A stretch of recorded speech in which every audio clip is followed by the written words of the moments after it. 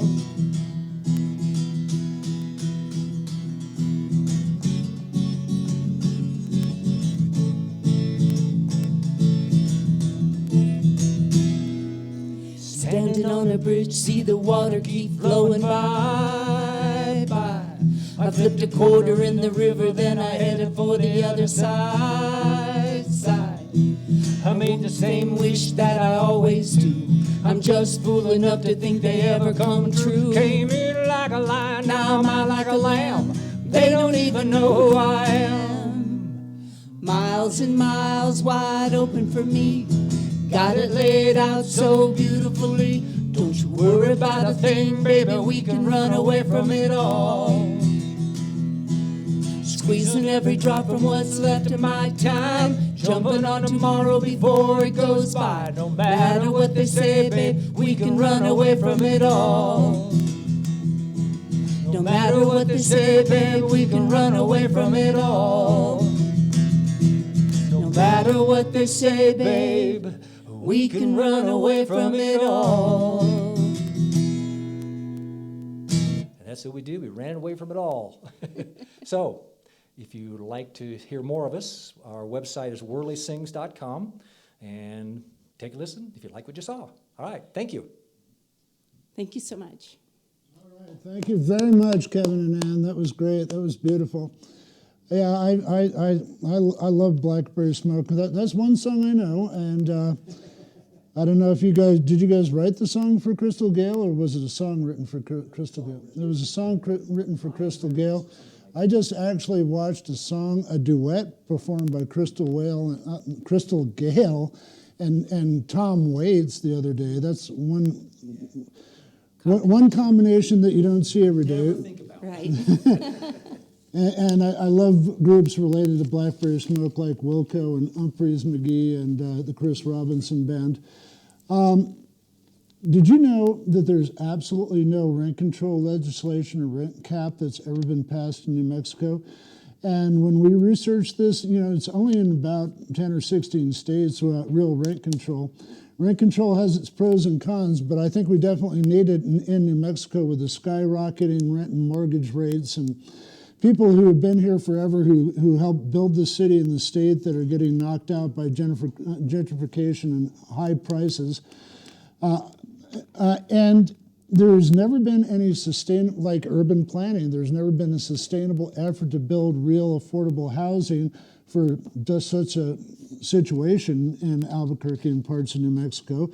A lot of people are being evicted and put on the streets. We do have a program, direct service program at the Peace Center where we can direct you to resources for rental and mortgage assistance from the city and state. If you find yourself in trouble, definitely give us a call at the Peace Center.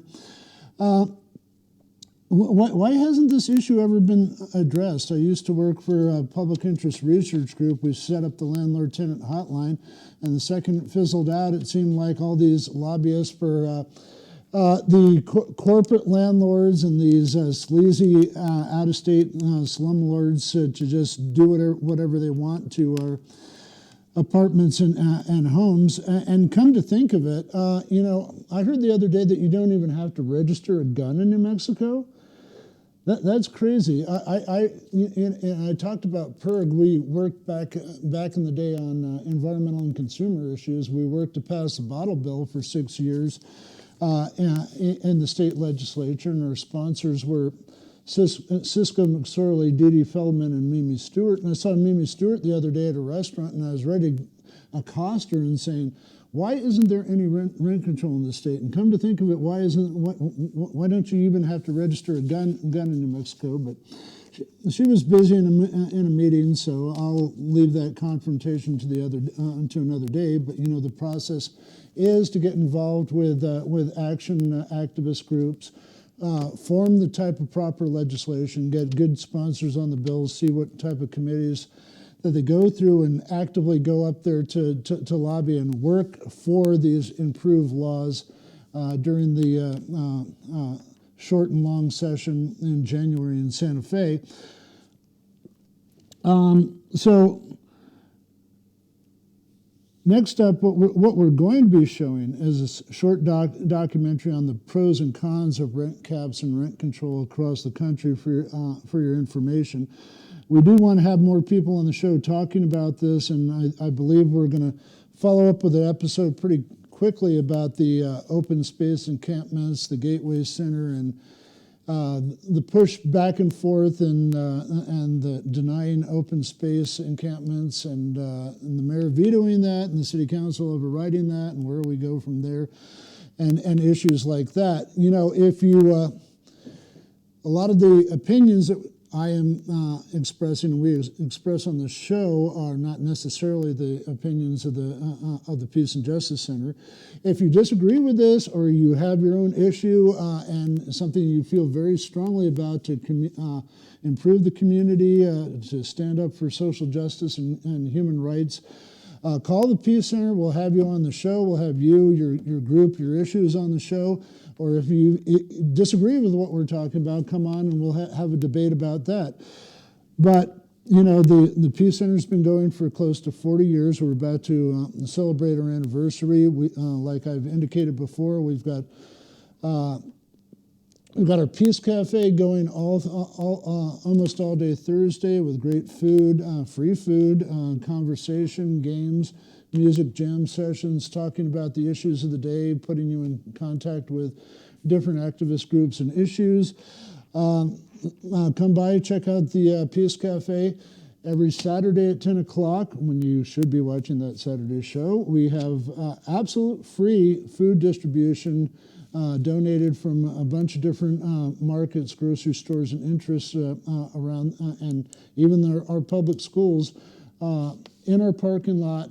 First come, first serve, but anybody who's in need, stop by the Peace Center 202 Harvard on Saturday at 10 o'clock and pick up free food out there for anybody in the public. The Peace Center is a great institution. Like I said, we have a number of different activist groups. We have become a member, donate. We really need your support to keep going in the future.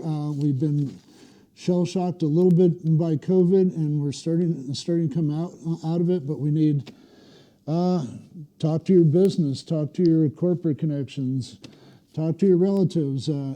People watching this show on YouTube in New York and Los Angeles, you know, it seems like a funny little organization, but it's very powerful, and it does make a difference, and we work for a renewable, sustainable future with no war and opportunity and equality for everyone. So enjoy this rent control movie that's coming up, and have a great week. Please visit us at the Peace Center, and we'll see you next week with another new episode of That Saturday Show. Welcome back. We've been talking about how out of control rent prices are. The latest numbers from Zillow show they grew nearly 17% year over year in March. That is down slightly, but still at a record high. Jesse Cohen looks into how the idea of rent control is gaining momentum and why it may not work everywhere. Overpriced, limited supply, increased demand. Those are just a few ways to describe the current housing market across the country. Yes, there's a crisis in this moment, but there's always been a crisis, and it has been decades in the making. Especially for renters, who often get left out of the conversation, which Rashida Phillips with PolicyLink highlights. Prior to 2015, rent increases were outpacing income growth, right? We had a situation where median rents increased 50% on average across the country, yet incomes remain flat and have declined for lower income renters. But in the Minneapolis-St. Paul area where Trom lives, things are finally changing for renters. They are part of a push in many cities to implement what's been common in a few of the country's biggest cities for years, rent control. Her group refers to it as rent stabilization. We now have a very strong rent stabilization policy. It comes into effect on May 1st, and I think it's our goal in St. Paul to share how we won with other cities, because it's something that needs to exist across the country. Rent control is when a city or state implements legislation that limits how much a landlord can charge, and in most cases, what percentage the rent can be raised each year. The idea has gained momentum in recent years. California, Maryland, New Jersey, New York, Oregon, and the District of Columbia have some localities that have adopted rent control laws. States like Illinois, Washington, and Colorado currently have bans on rent control, but there are efforts underway to change that. A 2019 report by the pro-rent control group PolicyLink showed if rent control is adopted by states nationwide, 42 million households could be stabilized. Trom says time is of the essence. I'm from Portland, Oregon, and I know that Oregon passed a rent stabilization policy statewide, I think in 2019, but it was far too late, right? I had already been priced out of my home state. While rent control might be a solution in some places, housing experts acknowledge it won't be a solution everywhere. PolicyLink has also supported a lot of communities who are exploring tenant opportunity to purchase, community opportunity to purchase policies that take housing off of the private market, decommodify it, make it permanently affordable and long-term affordable for that community. Leap Housing in Boise, Idaho is a great example of a boots-on-the-ground organization currently doing that very work. We're here today at Collister United Methodist Church in Northwest Boise, and there's the pastor would call it a weedy patch of grass at the rear of the parking lot that they've owned for over 100 years. One project in the works includes partnering with churches like this one to create housing opportunities. It just so happens that communities of faith are also some of the largest landholders in the city. And not just land, but some of the largest excess landholders. Here, a third-party group is building affordable homes on the church's empty land, and we'll be able to keep the mortgage price lower for all future owners. We believe that home ownership is the crown jewel of poverty alleviation. We just don't believe that there's a greater asset-building strategy for low-income households than home ownership. And if you just geographically imagine, like our country, there are so many pockets in which no protections exist. And we just need a national agenda with baseline tenant protections. In Boise, Idaho, I'm Jessie Cohen reporting. Here in Colorado, rent control has been banned since 1981, and in recent years, state lawmakers have actually considered a bill that would lift the rent control ban. Continuing our Consumer Watch.